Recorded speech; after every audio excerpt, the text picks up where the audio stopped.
and welcome to Akshata's Recipes. Thank you for joining me today. So today's recipe is a Pani Puri recipe which I made because it was really getting hot, so we wanted to have some nice chilled Pani Puri. Now I didn't make the puris at home because I didn't want to get into the whole thing of deep frying. Luckily I got my hands on some lovely puris. And I made both the chutneys at home as well as the filling and the water and everything else, as you will see in the video. So let's just start with today's Pani Puri recipe. So friends, let's start with today's Pani Puri recipe. Now first I'm going to show you all how I make my sweet tamarind chutney recipe.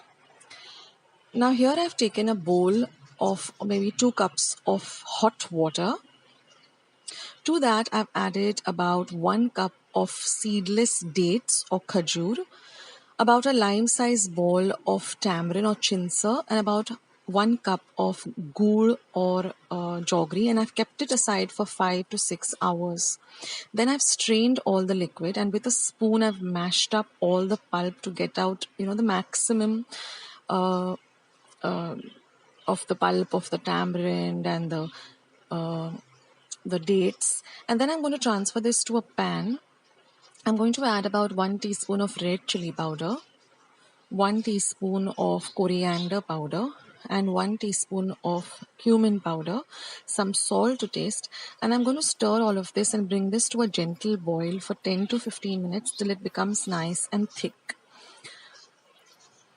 So you can prepare these chutneys a day before, so that lessens your work on the day you want to make the pani puri.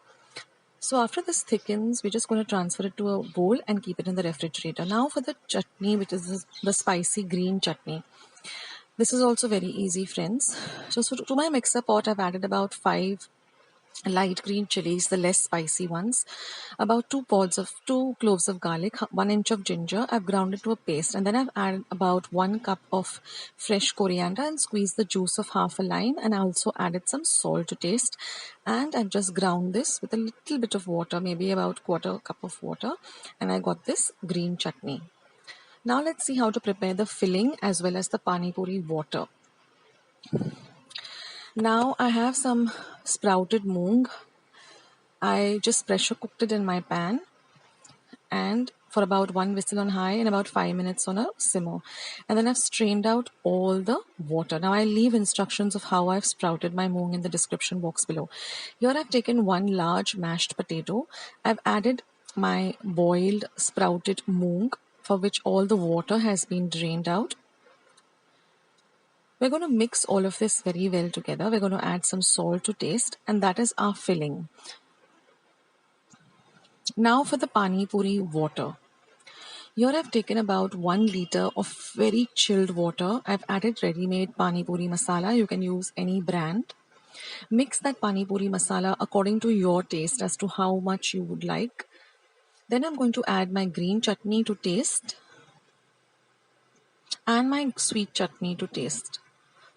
So add a little at a time and see how you would like it. You can also add some salt. And now all we have to do is just assemble everything together and enjoy this chilled pani puri. So I have my water ready, my stuffing ready, my extra sweet chutney ready, and my pani puri puris. So the puri looks like this. One side is hard and one side is soft. So the softer side, you just knock it off with your finger like this and make a small hole. Then you just put your filling in. You can add some extra sweet chutney if you like, or you can just directly go for the water if you're satisfied with the taste of the water. But I always like the little extra sweetness of the sweet tamarind chutney. And then just take a bowl, just pour the water into it. You can directly dip it also in, but I find that the spoon is much more, less messier rather. And that's all, friends. And then just, wallop it out, put it into your mouth and just enjoy this amazing pani puri. So if you don't want the chilled version, you can just have it with regular water. But believe me, the chilled pani puri tastes amazing. Now you can also add some bundi to the pani puri water. I didn't have any bundi, but otherwise it also adds a nice crunch. So that's it, friends, the pani puri recipe. I hope you like it.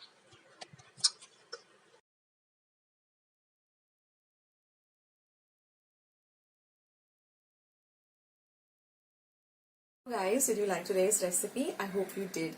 Do give it a try if you're able to get your hands on the pani puris, or if you can make some at home, there's nothing like it. So if you like today's recipe, then don't forget to give this video a big thumbs up by clicking on the thumbs up icon that you see somewhere below this video. Also, if you haven't subscribed to my channel yet, please do by hitting the red subscribe button that you see just below this video. And once you have subscribed, which is completely free, you'll get a small little bell icon. Click on that. That way, whenever I put up a new recipe, you'll get a message for the same.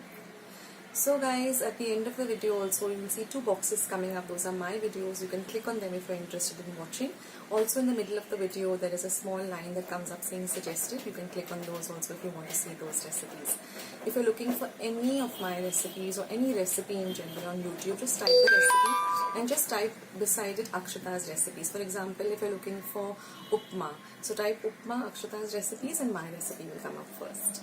You can follow me on Facebook, Instagram, all links are below. Also the entire recipe with all the measurements are in the description box below, just below this video. There's a small show more or small down arrow. Click on that, everything opens up. So guys, thank you for being with me today and on this recipe. Take care of yourselves, stay healthy, stay fit, be loving and kind to one another. And I'll catch you soon in my next recipe. Bye!